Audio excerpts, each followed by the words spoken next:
February 10th, we're going to warm up this concert hall with a terrific program. As we're all bundled up outside, it's going to be a lot different on the inside.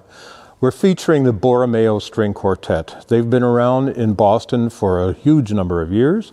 They're fabulous people, great personalities. I really like them personally a lot. And as it turns out, when the Shaolin Liu Performance Center opened in Rockport a number of years ago, they were the nucleus of an ensemble that I conducted on opening night, first time the hall was opened. So we have a little bit of history. But also, speaking of history, the Borromeo Quartet was always sold out every time they performed, which was regular, at our Kaleidoscope gallery concerts that we used to do.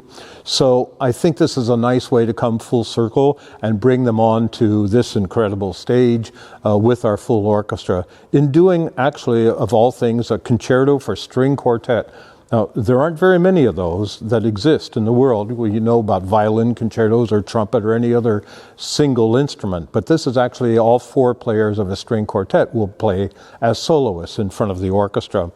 So we're doing a piece, we're actually doing two pieces with them. One is by Schoenberg, who is a 20th century composer.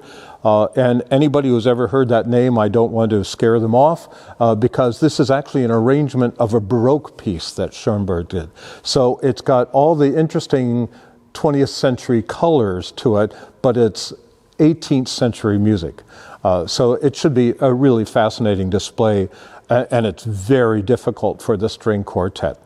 And then as a second piece, as a balance to that piece, Nicholas Kitchen, who's the premier violinist in the quartet, has been doing over the last number of years arrangements of the music of Bach from the Well-Tempered Clavier, which is a collection of keyboard pieces that Bach did.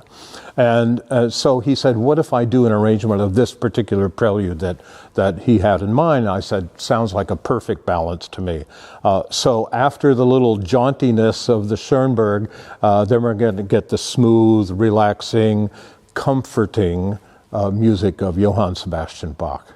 And then I'm going to pair it on the front and also on the back end with some big orchestral tutti pieces that will send everybody out of the hall humming.